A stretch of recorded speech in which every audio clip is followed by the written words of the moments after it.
In August, American University professor Alan Lichtman, a scholar who's developed a formula that has correctly predicted the winner of the last 7 presidential elections, confidently predicted that Barack Obama will be re-elected in 2012. One of the variables he used in that prediction, he said, "This administration has been squeaky clean. There's nothing on scandal."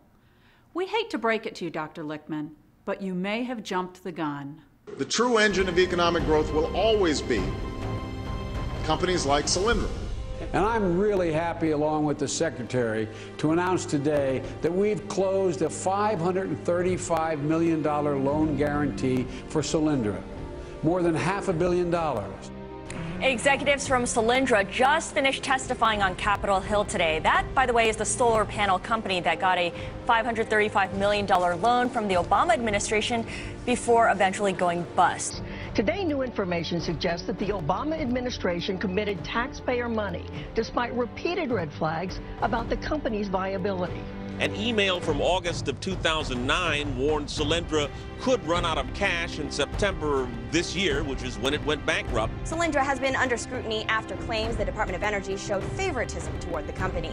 Swear that the testimony that you are about to give is the whole truth and nothing but the truth. 2 top executives of the now bankrupt solar power company Solyndra invoking their right under the U.S. Constitution to remain silent. I respectfully decline to answer any question. I respectfully decline to answer the question. Surely we're overblowing this, right? One little scandal couldn't disrupt the president's plans for re-election. Well, about that. We have 2 Border Patrol agents who are dead, who were killed by guns that were allowed, as far as we can tell, to deliberately walk out of gun shops under the program often called Fast and Furious. This program, as you know, and the President's been asked about it, you've been asked about it, allowed for weapons to be sold to straw purchasers, and ultimately many of those weapons are today in the hands of drug cartels and other criminals.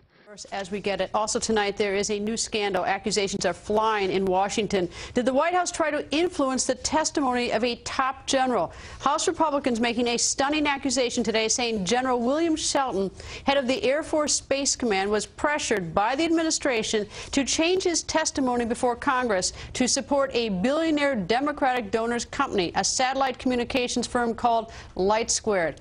We're disappointed but not surprised. After all, what's the one thing that each of these scandals has in common? A belief that government can do almost anything. Power corrupts, and the more power that is gathered in Washington, the more corruption will follow. To paraphrase a line from another scandal the Obama administration would prefer to forget, it seems that the president's chickens have come home to roost. That's this week's Freedom Minute.